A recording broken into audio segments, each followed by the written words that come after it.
ইসলামী আন্দোলন বাংলাদেশের হাত পাকা প্রতীকে প্রার্থী হিসাবে আমি ঘোষণা করছি।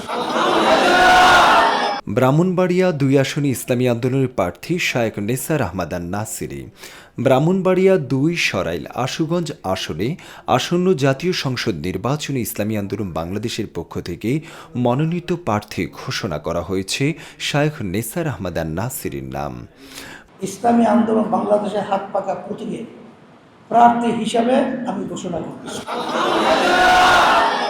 গতকাল শনিবার ২৯ জুন বিকেল ৪টায় ব্রাহ্মণবাড়িয়া সরাইল উপজেলার মার্কাজুত তাহফিজ ইন্টারন্যাশনাল মাদ্রাসা মিলনায়তনে এই ঘোষণা দেন ইসলামী আন্দোলন বাংলাদেশের আমির মুফতি সৈয়দ মোহাম্মদ রেজাউল করিম পীর সাহেব চরমনাই। এ সময় উপস্থিত ছিলেন ইসলামী আন্দোলনের স্থানীয় নেতৃবৃন্দ, মাদ্রাসার শিক্ষক, শিক্ষার্থী এবং দলীয় কর্মী সমর্থকরা।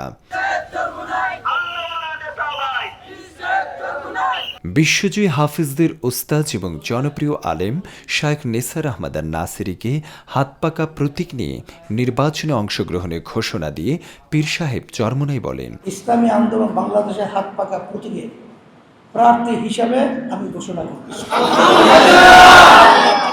আমাদের নাসিরি সাহেব মাশাআল্লাহ আমাদের বাংলাদেশের গৌরব, কারণ তিনি সারা বিশ্বের মধ্যে তার ছাত্রদেরকে নিয়ে যে আলোড়ন কোরআনুল কারীমের প্রতিযোগিতায় বিভিন্ন সময় বিশ্বের ভিতরে, তাম দুনিয়ার ভিতরে তার প্রতিষ্ঠানে, তার পরিচালনায় ছাত্ররা ফার্স্ট হয়েছে। এটা আমাদের জন্য, বাংলাদেশের মানুষের জন্য গৌরব। এ সময় প্রার্থী শায়েখ নেসার আহমদ নাসিরি বলেন, জনগণের দোয়া ও সহযোগিতা নিয়ে আমরা এই নির্বাচনে মাঠে নেমেছি।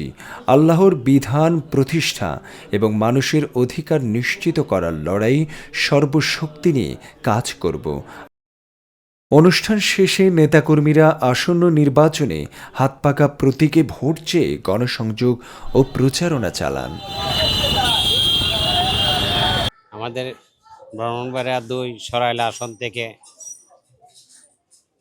মৌলানা নেসার আহমদ নাসারিকে আমরা নির্বাচন করার জন্যে সরাইল উপজেলার পক্ষ থেকে অনুরোধ করা হচ্ছে এবং মনোনীত প্রার্থী হিসাবে তাকে আমরা সবাই গ্রহণ করেছি। ওনারে প্রার্থীটা যদি আমরা দেই, তো উনি এই দেশে ইসলামের জন্য উনি কাজ করবে। উনি ধার্মিক, উনি অনেক জ্ঞানী, উনি ইসলামের জন্য অনেক কাজ হবে। যদি কাজ হয়, মুসলমান, হিন্দু, বৌদ্ধ সমস্ত জাতি শান্তিতে বসবাস করতে পারবে, দল মত নির্বিশেষে সবাই একসাথে বসবাস করতে পারবে।